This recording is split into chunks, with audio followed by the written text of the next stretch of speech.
నమస్తే, welcome to Sri paper news. ముందుగా headlines. Singapore tour success తో స్వదేశానికి చేరుకున్న యువనేత మంత్రి నారా లోకేష్. సింగపూర్ లో మొత్తం 35 కార్యక్రమాలకు హాజరైన లోకేష్. సింగపూర్ లో పర్యటిస్తున్న మంత్రి నారాయణ ఇళ్లలో చెత్త సేకరణ చేయడం నుంచి ఘన వ్యర్థాల నిర్వహణ వరకు తీసుకుంటున్న చర్యలను అధ్యయనం చేసిన మంత్రి.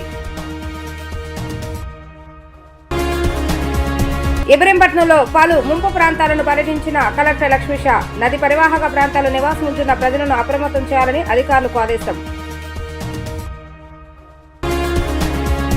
4 రోజుల సింగపూర్ పర్యటన ముగించుకున్న ఐటీ విద్యాశాఖ మంత్రి నారా లోకేష్ ఆంధ్రప్రదేశ్ రాష్ట్రానికి తిరుగు ప్రయాణమయ్యారు.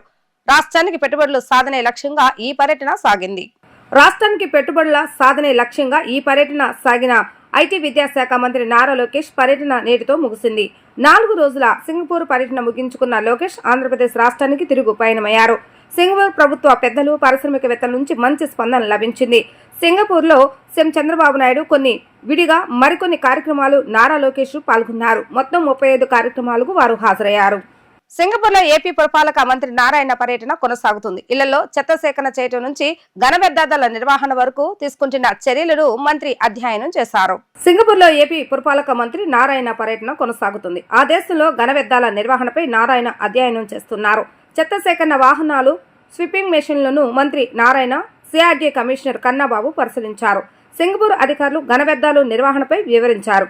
ఇళ్లలో చెత్త సేకరణ చేయడం నుంచి ఘన వ్యర్థాల నిర్వహణ వరకు తీసుకుంటున్న చర్యలను మంత్రి అధ్యయనం చేశారు. గ్రీనరీ నిర్వహణ కోసం ఉపయోగిస్తున్న అధునాతన ట్యాంకర్లను ఆయన పరిశీలించారు.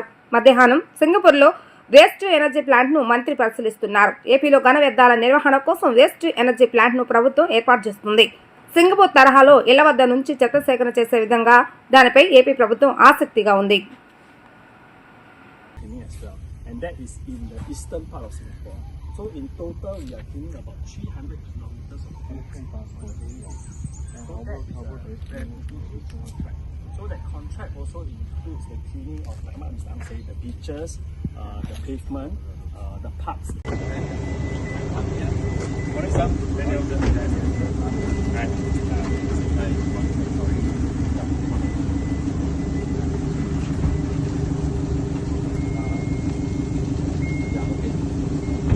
everyone. Welcome to our project site in Busan. Today, we actually did this contract. Myself, I'm CEO for Daniel Operation System. So it's not foolproof.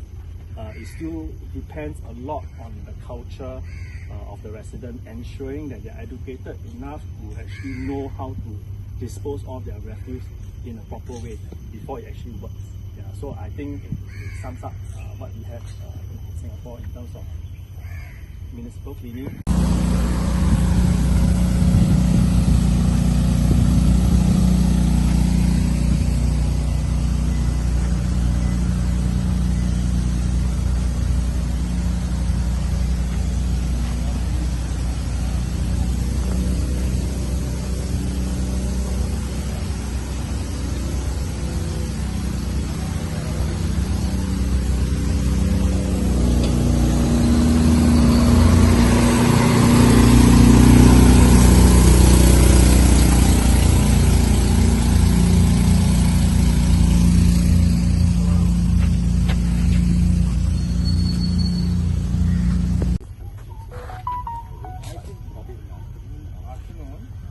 Nagarjuna Sagar నుండి భారీగా లక్షలాది క్యూసెక్ల వరద నీరు పులిచెంతలకు చేరుకోవడంతో పులిచెంతల నుండి ప్రకాశం బ్యారేజ్కు వస్తున్న వరద నీరును 70 గేట్లు ఎత్తి 10,000 క్యూసెక్ల వరద నీరును సముద్రంలోకి విడుదల చేయడం జరిగిందని ఎన్టీఆర్ జిల్లా కలెక్టర్ లక్ష్మీషా స్పష్టం చేశారు. ఈ రోజు సాయంత్రానికి ప్రకాశం బ్యారేజ్ 3 లక్షల వరద నీరు వచ్చే అవకాశం ఉందని, మరో 2 రోజుల పాటు ప్రజలు అప్రమత్తంగా ఉండాలని కోరారు.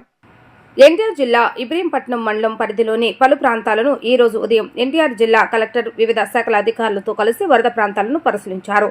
నది పరివాహక ప్రాంతాల్లో నివాసం ఉంటున్న ప్రజలను అప్రమత్తం చేస్తామని, వరద నీరు అధికంగా వచ్చే అవకాశం ఉంటే ప్రజలను సురక్షితమైన ప్రాంతాలకు తరలించేందుకు ప్రత్యేక టీంలతో పాటు బోట్లు, ఎన్ఆర్డీఆర్ఎఫ్, ఎస్డీఆర్ఎఫ్ టీంలను సిద్ధం చేస్తామని జిల్లా కలెక్టర్ చెప్పారు. ప్రకాశం బ్యారేజ్ వద్ద ప్రత్యేక బోట్స్ అందుబాటులో ఉంచామని, ప్రజలు అప్రమత్తంగా ఉండే విధంగా అనేక చర్యలు తీసుకుంటున్నామని చెప్పారు.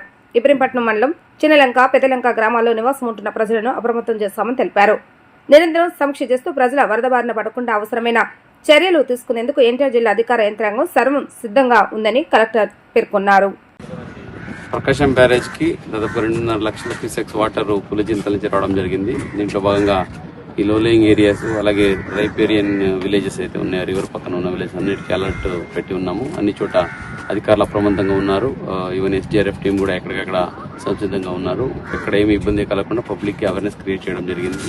ముఖ్యంగా ఈ ఇబ్రాహీంపట్నం ఫెర్రీ పాయింట్ అలాగే పొత్తి సంగమము, చిన్నలంక, పెద్దలంక, సో ఈ ఏరియాలో లోలేయింగ్ ఏరియాస్ ఎక్కువ ఉన్నాయి, గ్రామాలు కూడా ఉన్నాయి కాబట్టి అక్కడ జాగ్రత్తలు వహిస్తూ అక్కడ ఏదైనా కనెక్షన్ పోయింటే రోడ్డుకి అక్కడ కావాల్సిన బోట్లు ఏర్పాటు ఇవన్నీ చేయడం జరిగింది. అలాగే ప్రకాశం బ్యారేజ్ దగ్గర దాని కింద కూడాను అన్ని దగ్గర మాన్సూన్ రెస్పాన్స్ టీమ్స్ పెట్టి ఎక్కడికక్కడ పబ్లిక్ అవేర్నెస్ క్రియేట్ చేస్తున్నాము. ఇప్పటివరకు అయితే ఏమి ఇబ్బంది ఎక్కడ లేదు. వచ్చే వాటర్ క్లీన్ గా సాఫ్ గా అది కిందకి వెళ్ళిపోతా ఉంది. అన్ని గేట్లు 70 గేట్లు ఓపెన్ చేయడం జరిగింది. దాదాపుగా 1,65,000 ఇప్పుడు వాటర్ సర్ప్లస్ వాటర్ కూడా కిందకి వెళ్ళిపోతుంది కాబట్టి ప్రాబ్లం లేదు. మానిటరింగ్ ప్రతి సో ఈ రోజు ఈవినింగ్ కల్లా మాక్సిమం 3 lakhs క్యూసెక్స్ కూడా వాటర్ వచ్చే అంచనా ఉంది. దానికి తగ్గట్టుగా మనం తయారీ కూడా ఉంది కాబట్టి ప్రజలు భయపడాల్సిన అవసరం లేదు. కానీ అప్రమత్తంగా ఉండండి. ఎక్కడైతే ఫెర్రీలో ఘాట్కు అలాగే రివర్ ఏరియాలో నీళ్ళకి దిగకండి. అలాగే పిల్లల్ని పశువుల్ని కూడా ఎక్కడ నీళ్ళ దగ్గరికి వెళ్ళనివ్వకండి. కొంచెం ఈ 2 days అప్రమత్తంగా ఉండండి ఈ సందర్భంగా కోరుతున్నాను.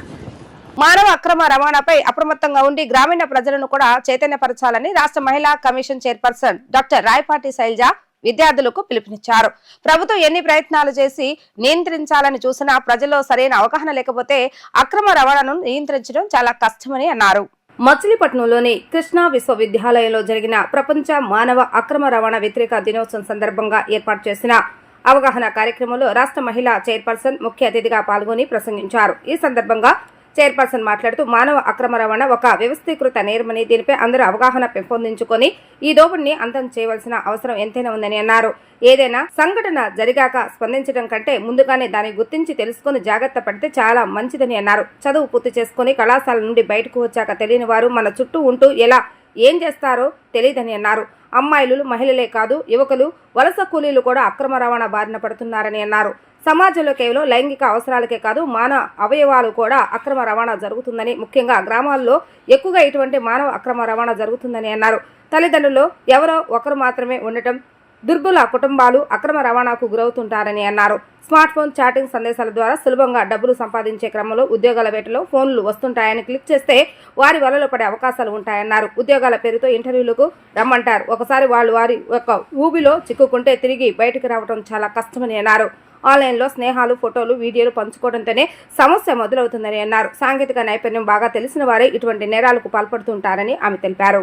హ్యూమన్ ట్రాఫికింగ్ అనేది అంటే కొంచెం సైలెంట్గా రాష్ట్రంలో జరుగుతూనే ఉంది. ఇక్కడనే కాదు చాలా రాష్ట్రాల్లో జరుగుతుంది. అట్లీస్ట్ మన రాష్ట్రంలో వరకు దాన్ని ఎలా నియంత్రించవచ్చు, ప్రివెంట్ చేసి ఆల్రెడీ విక్టిమ్స్గా ఎవరైతే ఉన్నారో వాళ్ళని బయట తీసుకొచ్చి వాళ్ళు ఎలా రీహాబిలిటేషన్ చేయొచ్చు అనే ఉద్దేశంతో ఈ అవేర్నెస్ ప్రోగ్రామ్స్ అనేది ఈరోజు కృష్ణా యూనివర్సిటీతో మొదలైంది ట్రాఫికింగ్ గురించి. ఎందుకంటే ఈరోజు యాంటీ ట్రాఫికింగ్ డే కావటం July 30th. అలాగే UN కూడా ఈ సంవత్సరం దాని థీమ్ వచ్చి anti trafficking is organised crime and exploitation అనే ఇయర్ థీమ్ స్టార్ట్ చేసింది. సో దాదాపు ఇక్కడ ఆంధ్ర రాష్ట్రంలోకి వచ్చేసరికి శ్రీకాకుళం కానివ్వండి, విశాఖపట్నం, అలాగే ఈస్ట్ గోదావరి, పల్నాడు జిల్లాల్లో ఇంకా ట్రాఫికింగ్ ఎంతో కొంత జరుగుతుంది. సో ఎంత ప్రభుత్వం కట్టడి చేసినా పోలీసులు కూడా అప్పటికప్పుడు స్టేషన్స్కి వెళ్ళి కానివ్వండి, రైల్వే స్టేషన్స్కి ఆర్ బస్ స్టాండ్స్కి అలా ఈగిల్ టీమ్స్ అంటే ఆ టైప్లో వెళ్ళి చూస్తూనే ఉన్నారు.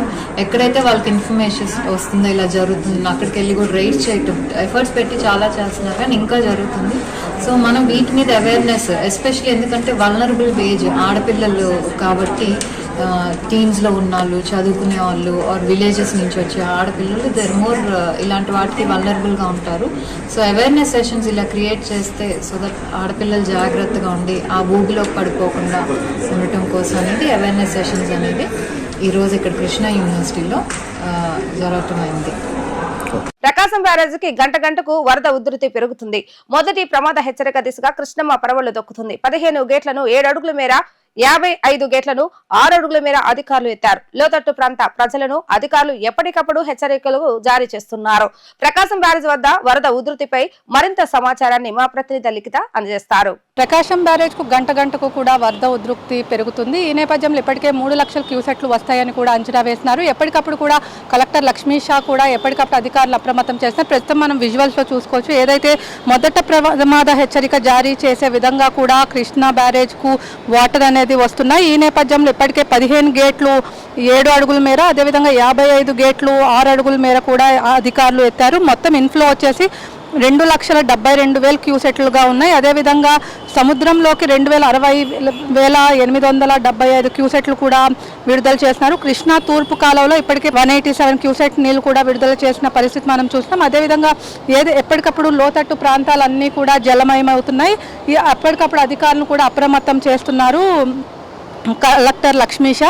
ఏదేమైనప్పటికీ గంటకు వరద ప్రవాహం కూడా పెరుగుతున్న నేపథ్యంలో ఎలాంటి అవాంఛనీయ సంఘటనలు జరగకుండా కూడా లోతట్టు ప్రాంతాలన్నీ కూడా జలమయ అయిన నేపథ్యంలో ఇప్పటికీ అన్ని ఏర్పాట్లు కూడా చేశారు అధికారులు. అదేవిధంగా ఎన్టీఆర్ జిల్లాలో ఇప్పటికే లోతట్టు ప్రాంతాల్లో ఏదైతే ఉందో అవన్నీ కూడా ఇప్పటికే 24 గంటల పాటు అందుబాటులో సిబ్బంది ఉండాలని చెప్పి కూడా కలెక్టర్ లక్ష్మీషా ఆదేశించారు.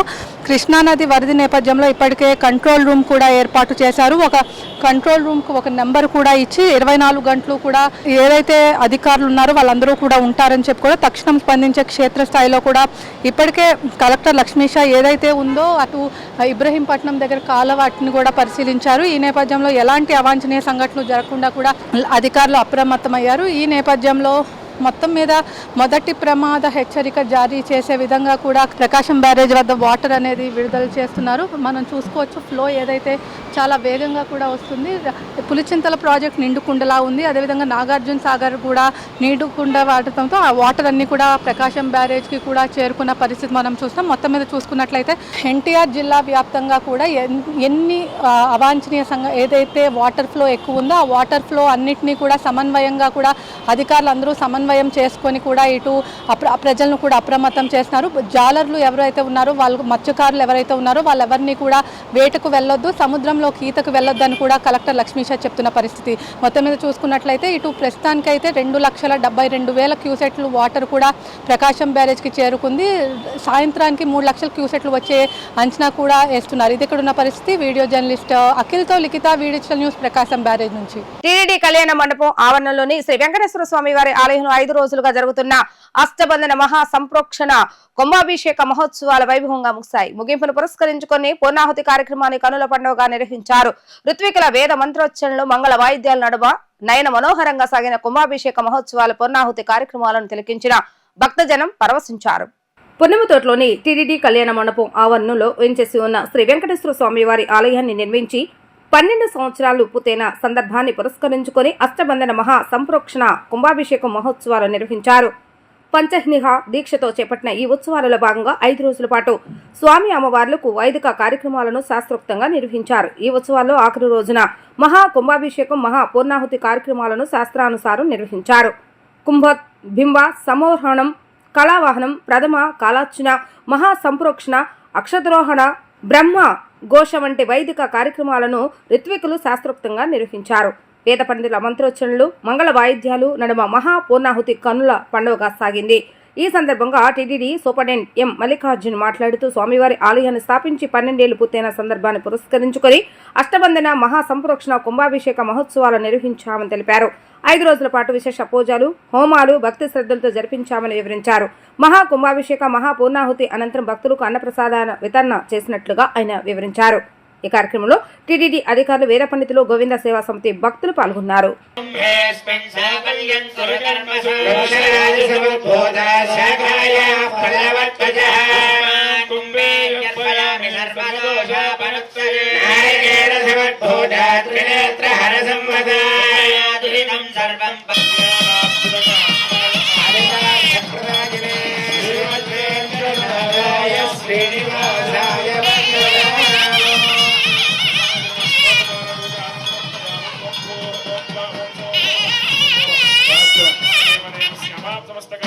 పరాత్పరస్య జగదీశ్వరస్య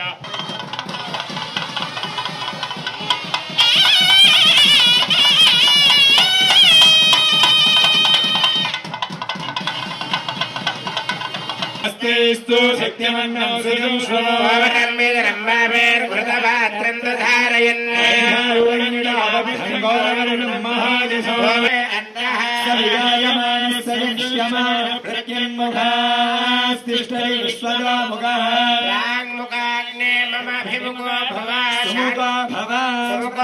వెంకటేశాయ తిరుమల తిరుపతి దేవస్థానం ఆధ్వర్యంలో అనుబంధ ఆలయమైన శ్రీ వెంకటేశ్వర స్వామి ఆలయం పొన్నమ్మ తోటలో వెలిసి ఇప్పటికి ఈ రోజుకి 12 సంవత్సరాలు పూర్తి చేసుకున్న శుభ సందర్భంలో ప్రతి 12 సంవత్సరాలకు ఒకసారి టీటీడీ ఆనవాయితీ ప్రకారము సంప్రోక్షణ కార్యక్రమం చేపట్టదలుచుకున్నారు.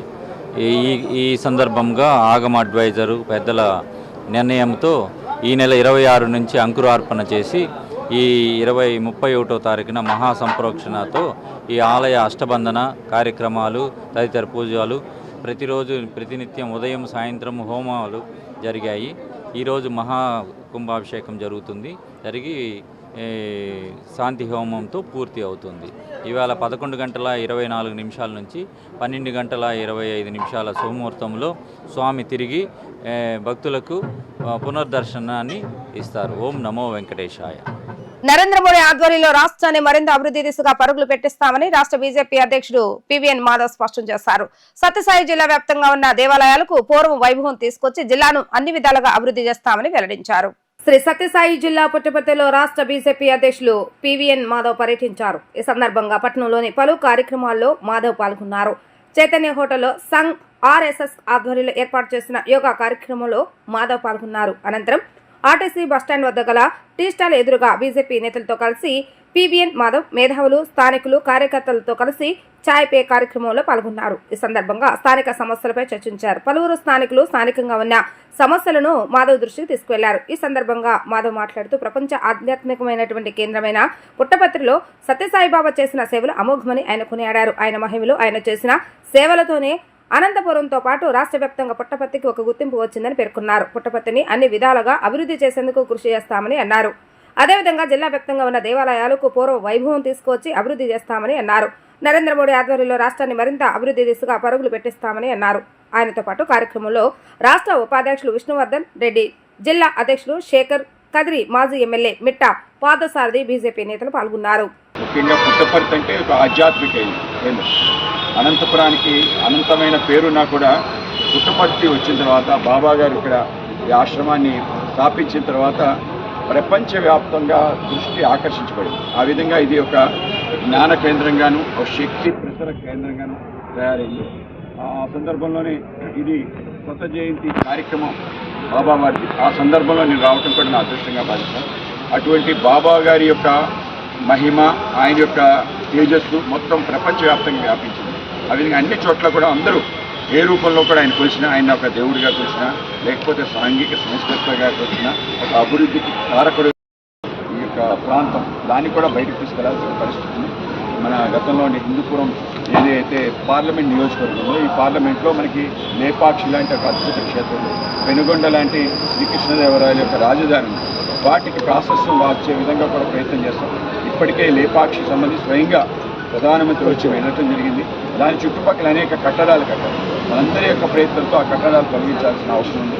ఆ యొక్క భూమిని తిరిగి లేపాక్షికి ఇచ్చే అవసరం ఉంది. అదే విరూపాక్ష స్వామికి అది ఇవ్వాల్సిన అవసరం ఉంది. అలాగే మనకి సంబంధించిన పెనుగొండ ఆ క్షేత్రం కూడా పెరగాల్సింది. అక్కడ శ్రీకృష్ణదేవరాయలు తిరిగి నడయాడిన ప్రాంతం కనుక ఈ యొక్క ప్రాంత అభివృద్ధి కోసం కూడా, అంటే మన సాంస్కృతిక వైభవాన్ని తిరిగి ప్రతిష్ఠించే ప్రయత్నం కూడా మేము చేస్తాం. ఆ విధంగా మీ అందరూ కూడా ఎప్పటికప్పుడు మాకు మార్గదర్శకంగా సమాచారం ఇచ్చే విధంగా ప్రయత్నం జరగాలని, రతనాల సీమగా పేరుని సార్థక నామం చేసే విధంగా ప్రయత్నం జరుగుతుంది. దళితుల హక్కులను కాపాడటమే లక్ష్యంగా ఎస్సీ కమిషన్ పనిచేస్తుందని SC commission chairman Kothapalli Samuel Jawahar తెలిపారు. ఎన్టీఆర్ అడ్మినిస్ట్రేటివ్ బ్లాక్ లో గల ఎస్సీ కమిషన్ ఆఫీసులో ఏర్పాటు చేసిన పాత్రికేయుల సమావేశంలో ఆయన మాట్లాడుతూ నవ సమాజ నిర్మాణం, కులరహిత సమాజ నిర్మాణమే లక్ష్యంగా నిరంతరం పనిచేస్తామని అన్నారు. ఏడాది మొత్తం 135 అట్రాసిటీ కేసులు వచ్చాయని, అదేవిధంగా 3 నెలల్లో 78 కేసులు వచ్చాయన్నారు. ఎన్టీఆర్ జిల్లాలో మొత్తం 13 అట్రాసిటీ కేసులు వస్తే అందులో 3 కేసులు మాత్రమే నమోదు చేశారన్నారు. దీన్ని బట్టి చూస్తే